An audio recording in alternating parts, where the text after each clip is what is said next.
começamos a glorificar a Deus. Ela estava lá nos Estados Unidos, mas a gente tentou jogar ela na live ontem, não deu certo, mas ela mandou recado para nós, porque ela sabia o que estava acontecendo aqui no Brasil.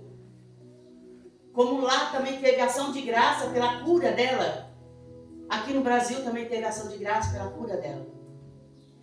E minha irmã falou assim, eu quero fazer uma ação de graça. E aí meu irmão, que é pastor também, que estava lá, eu tenho meu irmão pastor, meu irmão padre e eu freira, né? 3 para segurar as contas das famílias, né? E ele estava, esse meu irmão que é pastor estava lá, e ele fez um comentário da palavra de Deus assim, bem em cima daquilo tudo que estava acontecendo e daquilo que Deus tinha realizado e ainda vai realizar. E aí o que eu disse? O apóstolo, eu não lembrei. Apóstolo, porque a igreja dele não denomina pastor, mas é quase um pastor, né? Ele disse assim, ele quando me olhou, ele agradeceu a intercessão das irmãs, né? Ele olhava o tempo todo para mim, o pai do Gabriel, que é vamos dizer que é o pastor da igreja dele, e ele disse assim, ele o tempo todo falava que foi que Maria, Jesus que veio de Maria, é que faz a cura. Jesus que, então ele automaticamente ele proclamou Maria ali. E na hora que ele começou, ele pediu para mim assim, madre, vai lá, coloca a mão sobre, porque ele estava profetizando uma cura na vida de uma pessoa. E eu coloquei a mão, mas sem graça, né? Porque com tanto evangélico lá, que está tão acostumada com ele, né? Mas eu fui. E aí eu falei assim, vou aproveitar, né? Quero se matar, tem que aproveitar. Aí eu fui. E eu comecei a orar em línguas com ela. Quando ele percebeu que eu orava em línguas, ele orava mais forte ainda. E ele pulava naquela sala. Mas o que me chamou a atenção foi o que eu falei para vocês, lá no Magnífica, né? Todas as gerações hão de proclamar bem-aventurada. E nós temos que ter isso, nós como católicos, na nossa mente, que é através da intercessão de Nossa Senhora, através de Maria, é que Jesus faz as libertações, que Jesus faz a cura. Eu peguei assim, como não deram um texto para mim, e aí eu procurei um texto aquilo que o Espírito Santo colocava no meu coração. E aí algo hoje de manhã Deus falava para mim assim, que ele ia tocar em 4 áreas. Gente, a gente tem 7 áreas que precisa ser curada. Mas para mim falar das 7 áreas, o retiro tem que ser só meu. E não pode. Na realidade, tem que ser um sábado e um domingo para não cansar vocês.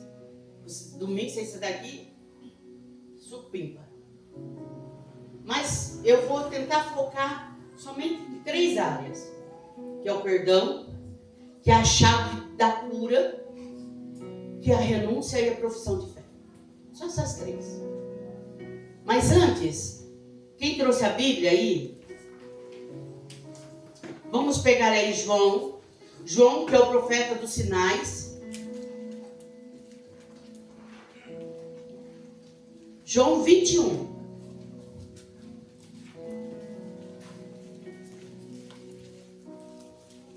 João 21. Bom, para quem está perdido, o João fica depois de Gênesis, antes de Apocalipse, tá?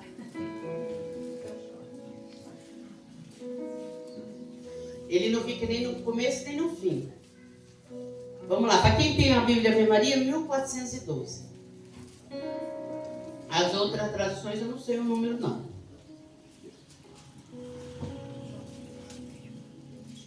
Eu não vou ler tudo porque ela é muito comprida, senão a gente vai tomar muito tempo da gente. Mas vocês vão seguindo essa palavra aí, não fecha ela não, tá? Vamos lá? Aparição na Galileia. Depois disso, tornou Jesus a manifestar-se aos seus discípulos, junto ao lago de Tiberíades. Manifestou-se deste modo. Estavam juntos Simão Pedro, Tomé, chamado Dídimo, Natanael, que era da casa da Galileia, os filhos de Zebedeu e os outros 2 discípulos. Disse-lhe Simão Pedro: vou pescar. Responderam eles: também nós vamos contigo. Partiram e entraram na barca. Naquela noite, porém, nada apanharam. Chegando de manhã, Jesus estava na praia. Todavia os discípulos não o reconheceram. Perguntou Jesus: amigos, não tendes acaso alguma coisa para comer? Não, responderam eles. Disse-lhe ele: lançai a rede ao lado direito da barca e achareis, e lançai-a. E já não podia arrastá-la por causa da grande quantidade de peixe. Então aquele discípulo a quem Jesus amava disse a Pedro: é o Senhor. Quando Simão Pedro ouviu dizer que era o Senhor, cingiu-se com a túnica porque estava nu e lançou-se às águas.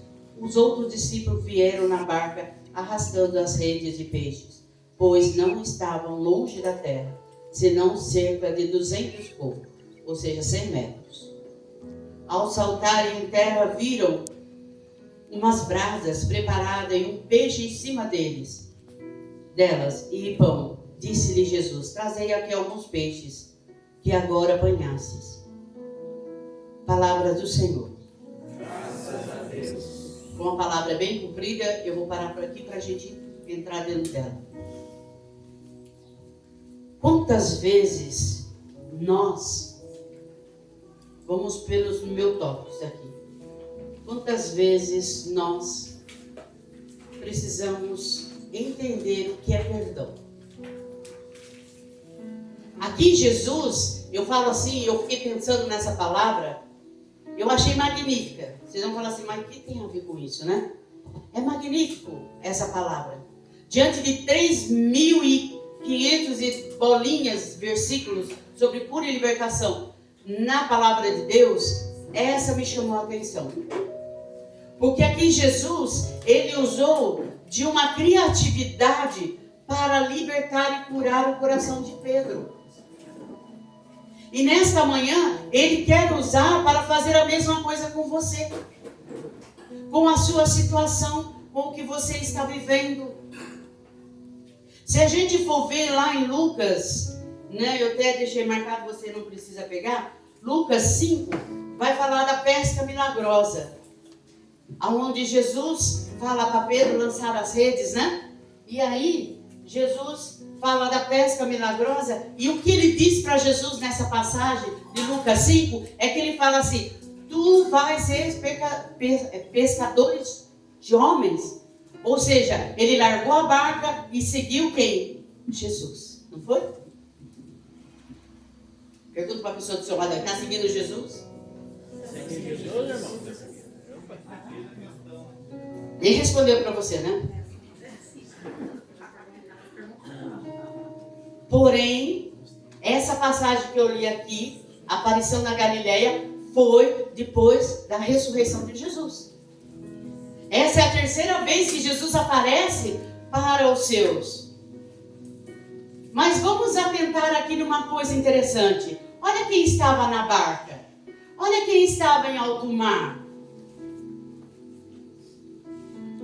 Olha só quem estava lá. Pedro, Simão Pedro, Tomé, Natanael, Pedro que negou, Tomé que duvidou, Natanael que disse assim: pode vir alguma coisa da Galileia? Duvidou, pode. Estava lá na barca. Quem mais aqui? Vamos lá. Natanael, os filhos de Zebedeu e mais outros 2 discípulos. Quantos discípulos temos aí? Quantos discípulos estavam na barca? Conta aí, gente. 6? Está faltando um aí na sua Bíblia. Quantos discípulos tem na barca? 10? Não, tem 3 a mais a sua. Na minha não tem 10 não. 7. Estava lá Pedro. Vamos lá. Pedro, Tomé, Natanael, os 2 filhos de Zebedeu. Espera um pouquinho só. Os 2 filhos de Zebedeu e mais 2 discípulos. Quem é esses 2 discípulos? Eu, irmã Esperança e o Júnior. que estava nessa barca, reclamando.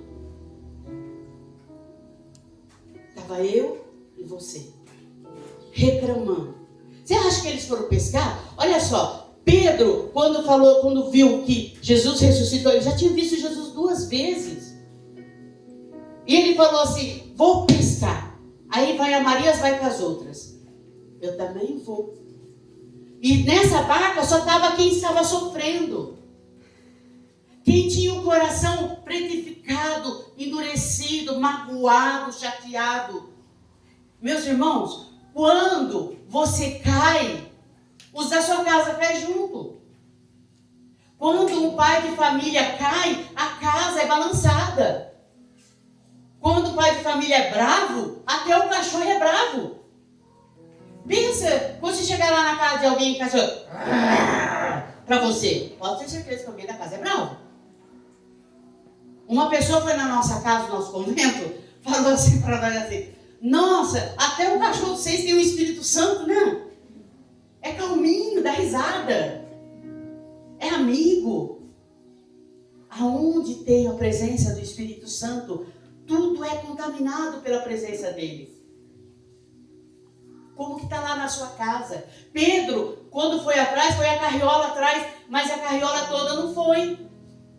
Por que a carriola toda não foi? Porque eles acreditaram, eles confiaram, Jesus ressuscitou e ele vive no meio de nós. E eles sabiam que Jesus ia acontecer logo a ascensão do Senhor Jesus. E aí o Senhor sim ia embora para voltar, que nem nós estamos esperando até hoje. Aí vem nós agora.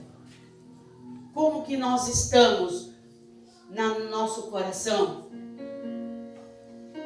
Pedro negou Jesus. E ele estava lá na barca, reclamando. Puxa vida, neguei o Senhor.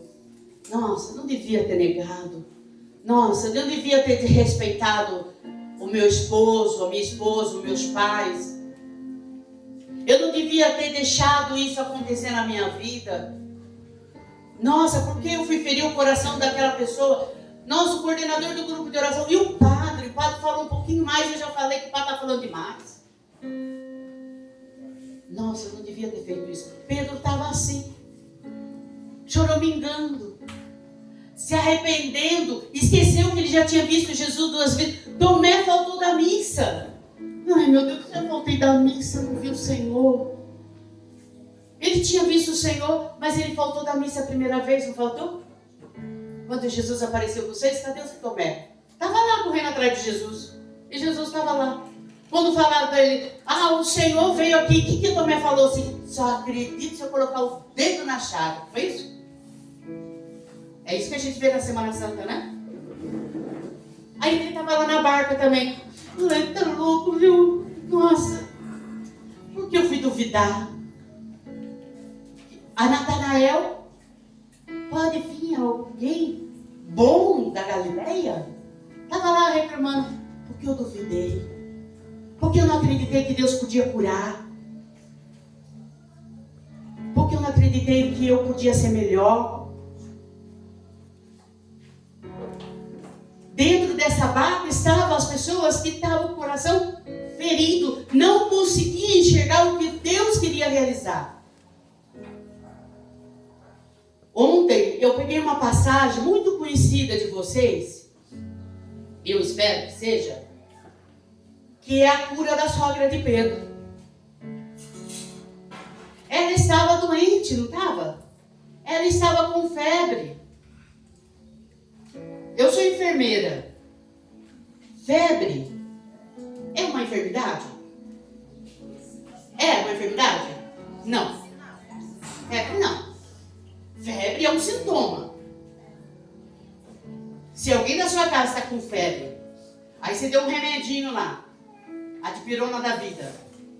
Aí a pessoa não melhorou, a febre aumentou ou a febre persistiu, leva para o pronto-socorro. Aí sim, é uma enfermidade. Aí ela tem que entrar com antibiótico, não é assim? E muitas vezes nós estamos que nem Pedro, assim, ó, com febre. Às vezes uma pessoa falou para mim assim, irmã, por que na minha casa dá tudo errado? Por que eu não consigo progredir? Não consigo me formar na faculdade? Não consigo um emprego bom? Todos os empregos que eu pego, daqui a pouco eu estou sendo mandado embora. Por que as coisas não dão certo? Parece que as coisas estão assim, perdendo o seu rumo na minha vida. E aí eu disse para ela assim, para essa pessoa assim, olha, tem uma coisa que não sei se vocês acreditam, mas eu disse para essa pessoa, às vezes nós estamos sob o jugo hereditário dos nossos familiares. Você não conheceu seu bisavô, seu tataravô, seu tataravô, a sua linhagem, da onde é?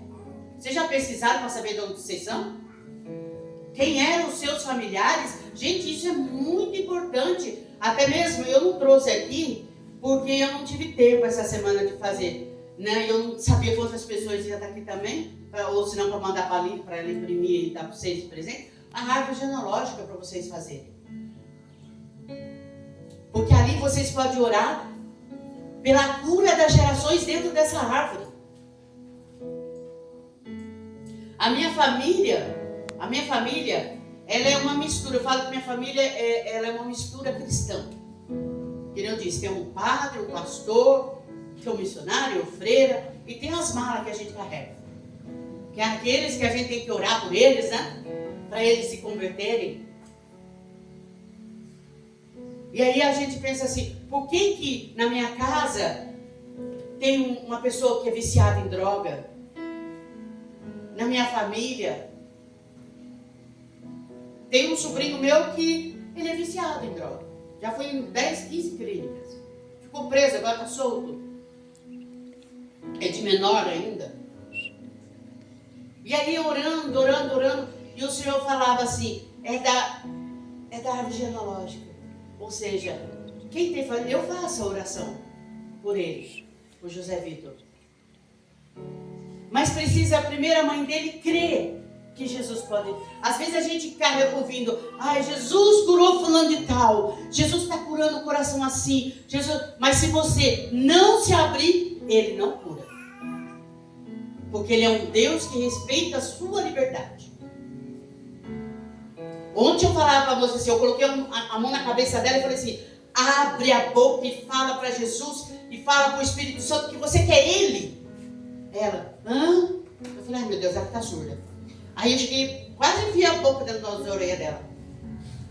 Abra a boca e peça, vem Espírito Santo sobre mim. Vem Espírito Santo sobre a minha vida. Cura Espírito Santo. Senão a gente vai estar que nem Pedro nessa barca. Maria vai com as outras. E aí a gente arrasta quem? A nossa família para o fundo do buraco. Mas tem um detalhe aqui. Não pescaram nada, né? Porque não era atitude de pescar. Pedro ele foi denominado para ser pescador de homens. E quando ele tomou a decisão de pescar peixe, ele voltou para trás, não voltou? Quando a gente está em estado de pecado, a gente não consegue ver Jesus. Aí a gente começa a olhar para o nosso umbigo, pelas nossas fraquezas. Aí a gente começa a olhar pelas nossas atitudes, o diabo, ele acusa você. O diabo não pode ler sua mente nem a sua alma. E ele não está nem interessado por você. Ele está interessado em tirar você da sua família. É esse o interesse do diabo. Como diz o padre Léo Saudoso, não encardido, o chifrunildo. Ele está interessado nisso. Ele não quer que você seja curado. Ele não quer que você seja liberto. Ele não quer que a sua casa seja curada. E vamos lá aqui, ó. Aí, no dia de manhã, né? Disse-lhe Simão Pedro, vou pescar. Responderam eles. A Rosmaria vai com as outras, né? Nós também vamos contigo. Não pescaram nada. Aí, de manhã, Jesus usou de uma pedagogia muito boa. Porque se Jesus falasse assim, ô seus velhos, tem peixe aí? Eles não iam ouvir. Mas quando Jesus falou, moço, opa, opa, isso aí comigo, né? Tem uma irmã nossa lá que ela é idosa, ela fala que ela não é idosa, né? Eu dou risada dela. Aí Jesus chamou ele de moço. Aí eles falaram que não. Jesus falou, joga a rede direito. Porque eles estavam jogando a rede errado. Quando se ouviu isso, o que João falou? É o Senhor. Não foi? O que Pedro fez? Não pensou duas vezes. Estava nu, vestiu a roupa. Não podia pular na água peladão mesmo? Põe a roupa na cabeça, sai de lá, pôr a roupa na beira da praia. Colocou a roupa e foi lá ver Jesus. Quando chegou lá, ficou impactado. E deixou quem lá? Os 6 sozinhos. Para carregar as barcas e os peixes. Gente, a Bíblia fala, dá um pouquinho só. Está escorregando. A Bíblia fala aqui que era mais ou menos 156 peixes. Ou seja, a rede estava abarrotada de peixe. Eles tiveram dificuldade de trazer. Mas quando Pedro se aproximou em Jesus, chegou perto de Jesus, eles tiveram força e trouxeram. E aí depois, quem foi buscar a rede lá? Eles trouxeram a barca. Se para trazer 6 trouxeram a barca, um não ia conseguir trazer peixe. Ia. Na areia é muito mais complicado, não é? Arrastar alguma coisa na areia. Vocês for para a praia, arrasta um saco, né? Põe uma criança no saco e tenta arrastar para você ver. Tá água para areia. É muito mais complicado.